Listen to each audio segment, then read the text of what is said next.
रात्रीची चॅटिंग. जेवण उरकलं की मग अंथरुणात जायचं.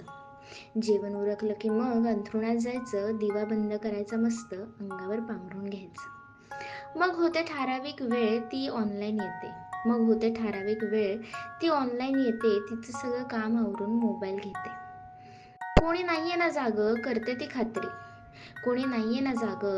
ती खात्री. आणि सुरू होते मग आमची चॅटिंग रोज रात्री. जेवलास का, काय करतोय, हा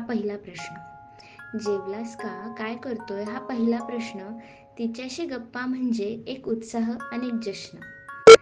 माझं झालं तुझं, हा पहिला असतो टप्पा. चालू होतात मग आमच्या रोजच्या गप्पा. भयान शांतता, फक्त रोमांच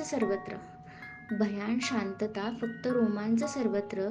अनुभवली आहे प्रत्येकाने चॅटिंगची रात्र. दिवसभर काय केलं सगळं विचारून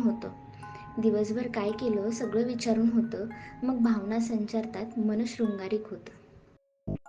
मग चालू होते तिच्या सौंदर्याची स्तुती. छान वाटतं तिलाही, बोलायचे तरी किती.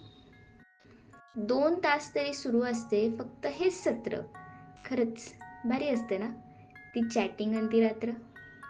एकमेकांच्या गुणदोषावर होते मग चर्चा. कधी अभिमान वाटतो, कधी झोंबतात मिरच्या.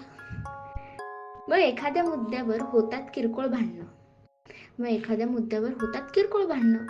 मग तिचे नखरे, तिचे रुसणं आणि अश्रू सांडणं. रुसते ती तात्पुरती, शांत होते मात्र. एकदा तरी जगा रे ती चॅटिंगची रात्र. पहाट झालेली कळत नाही, मन आता वेडं होतं. मेसेजमध्येच थोडंसं खट्याळपणे वागतं. शेवटी भावना असतात त्यात नसते काही चूक. स्त्री असो वा पुरुष, ती एक नैसर्गिक भूक. प्रत्येक जण असतो या वागण्यास पात्र.